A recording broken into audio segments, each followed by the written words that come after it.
I feel sorry to the fans because the fight is boring. The fight is boring. Like that's not the fans expecting to. Terence Crawford in his brain is saying to himself, I could beat this dude. You know what I'm saying? If he actually goes through with it, he'll be 38 years of age. Right now in the sport, that's supposed to be the man, big bad wolf. You beat him, you the wolf. Now it's like, you know what I mean? Like, all right, well, so I'm gonna fight. You beat the shark. Manny Pacquiao didn't hold back on Floyd Mayweather's call-out of Terence Crawford. The boxing icon said fans deserve better, calling the idea less of a real fight and more of a staged show. Pacquiao stressed that Mayweather has long been out of serious competition, making the matchup pointless in his eyes. Like that's not the fans expecting to us.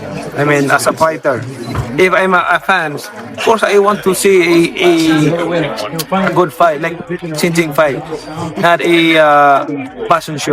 Manny Pacquiao has dismissed Floyd Mayweather's rumored clash with Terence Crawford, saying it's more about money than boxing. The former champion argued that Mayweather is chasing paydays instead of respecting the sport, and warned that such matchups cheapen boxing by turning fighters into entertainers rather than true competitors. Beginning of this conversation, you say, I don't like boastful people. How was it like fighting Mayweather then? Did he get on your nerves? Because I feel like he's a little bit more boastful than the people you might be wanting to hang out with. Yeah, he's boastful. I think his God is the material things, money, everything like that. I'm pity with him because I want to share the word of God in him if he believe God. Yeah. I've heard he's a generous man. I think he's done good things. I think, he kind of reminds me of like a lot of people are like this, by the way, including myself. I'm not just saying him. I'm including myself. The man who goes up to Jesus and says, what should I do to get it to heaven? He says, sell all your belongings. And he walked away crying because he couldn't sell his belongings. The boxing world is buzzing after reports that Floyd Mayweather will face Mike Tyson in 2026. While the matchup has stunned fans, experts say it's more spectacle than sport, aimed at pulling huge pay-per-view numbers. Promoters are framing it as a lead-up to a possible Mayweather-Terence Crawford fight later that year. Analysts note both bouts are about hype and revenue, not legacy, though Tyson's legendary status and Mayweather's global star power ensure the headlines will write themselves. And Tyson and some people like the likes of Carl Froch viewed that as an endorsement. Like, look, man, I'm just working. It's a big opportunity to be on Netflix. I didn't put the fight together. I'm not paying these guys. So, let's chill out. But all right, I'm not going to poo-poo this. I just don't know what CSI is, and the way it was presented made me think that there was like a secondary press release to come, that they'll be involved in like some sort of like virtual boxing thing. Like, it just didn't seem real. You know why it didn't seem real? I'll tell you why. There's no date attached to it. There's no venue attached to it. Forget rules, exhibition, not exhibition, weight. I mean, here's a guy who fought a heavyweight fighting forget all that. These things can get figured out. The fine details. The fact that it was announced, why announce something with no date or location attached to it? What's the point? Unless you're just trying to get people excited and trying to get them, trying to get some investors or something like that. But maybe also testing the waters. If the response was overwhelmingly positive, maybe you go, okay, we move forward. If the response is muted or negative, maybe you go, okay, we're not going to actually do this. You lob it out there as a way to poll the public, and then make an adjustment. So you don't think it happens? I do not think it happens. I just don't think there will be enough interest. I know they have huge name value. There's zero after the last performance by Mike Tyson against Jake Paul. Terence Crawford has praised Manny Pacquiao's career as one of a kind, calling his legacy nearly impossible to repeat. Crawford highlighted Pacquiao's fearless rise through multiple weight classes, where he often defeated bigger opponents. He said Pacquiao's willingness to take on risks that others avoided makes his success not just extraordinary, but legendary. Man, a generational, talented fighter. Like, he's accomplished what no other fighter is ever going to. Not me, but shocked the world. This past Saturday, Mexican Independence Day weekend, what he took on defeated another first ballot Hall of Famer, but he essentially jumped up 3 weight classes, technically 2, from 154 to 168, but only had one fight at 154 last August against Israel Majamov. Terence Crawford defeated Saul Canelo Alvarez, who is a 4-division champion, 2-time undisputed super middleweight, and the reigning, at the time, super middleweight world champion, undisputed world champion. And Terence Crawford beat him handily and convincingly. And because he beat him so easily, now the 63 win, 3 loss, 2 draw, 39 win by way of knockout, biggest threat has been now imposed on Terence Bud Crawford. And that's the Mexican Ecuadorian monster, David Benavidez, who is a 2-division undefeated world champion, is the 2-time WBC super middleweight and reigning WBC light heavyweight, 175-pound champion, who has a record of 30 wins, no loss, no draw, 24 wins by way of knockout. He stands 6'2" with a 75-inch arm. This is a fight that David Benavidez has been calling for Canelo Alvarez when he was at 168, and Canelo Alvarez strategically maneuvered around him. But Canelo Alvarez is 5'7" with a 70-inch arm reach, started his career at 147 pounds, made his real name at 154 pounds. He's not a big guy, okay? And styles make fights. Benavidez is 6'2" with a 75-inch arm reach. His last fight at 168 against Demetrius Andrade, he rehydrated to 193. So he's a big guy. Canelo Alvarez probably rehydrate to 182, maybe 185 max. Right? Terence Crawford is hailed as a once-in-a-generation fighter, but speculation is growing about a potential clash with David Benavidez. With his size, youth, and relentless style, Benavidez is viewed as a serious threat who could push Crawford harder than anyone before. No agreement is in place, but the buzz shows fans are eager for real, high-stakes battles, not spectacle matchups. In the sport, that's supposed to be the man, big bad wolf. You beat him, you the wolf. Now it's like, you know what I mean? Like, all right, well, so I'm gonna fight. You beat the shark, you beat the wolf. Right. Damn. Like, you know what I mean? Ain't no more ops out there. It's ops out there, but who gonna make them really want to get up? That's the shit gotta make sense.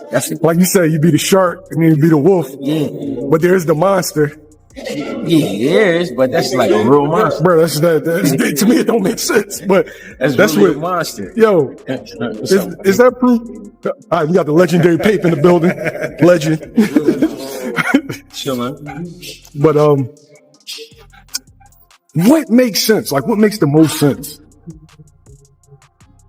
I know you said get a line of suits, Brooks Brothers. Yeah, your line of suits get your money, man. They go ahead and get the easy money, man. You ain't gotta sweat no more. What's up, not saying you ain't gotta work, you ain't gotta sweat.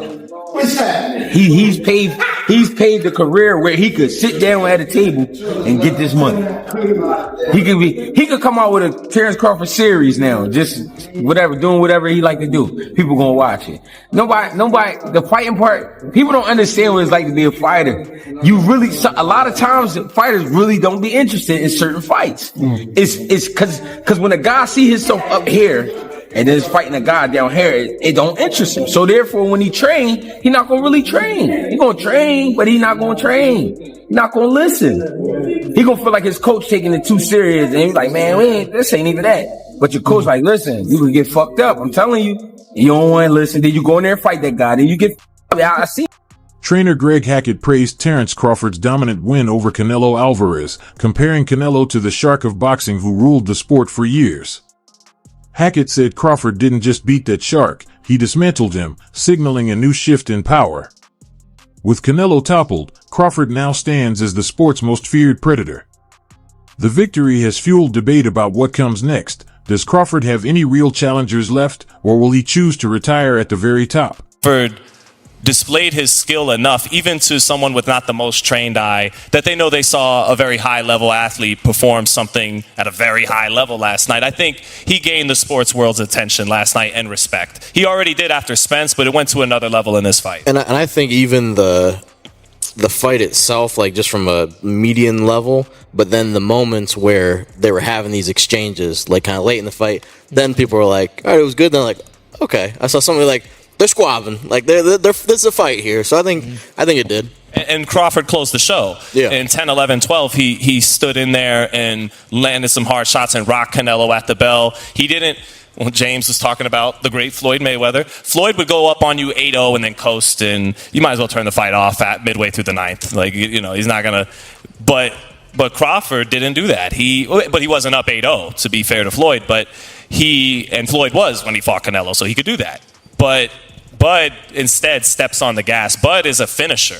You know, he closes really strong. He closes really strong in every exchange. That's one of his gifts. He's the best counterpuncher of his era, one of the greatest counterpunchers that lived. But the great fighters, James would tell us about this. James and Mike McCallum put on fights that exemplify what I'm talking about: initiating and punctuating, being first, being last.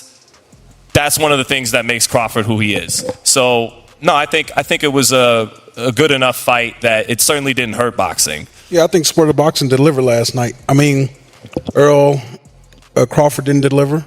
Yeah. Manny. Analysts say Terence Crawford's victory over Canelo Alvarez stands as the defining moment of his career, cementing his place among boxing's all-time greats. Crawford had already silenced critics with his dominant win over Errol Spence, but beating Canelo, a champion known for conquering multiple divisions and larger opponents, pushed his legacy even higher. He didn't just rise to the challenge, he dismantled it with skill, composure, and tactical brilliance. Many now view Crawford as a once-in-a-generation fighter who has cleared every obstacle in his path.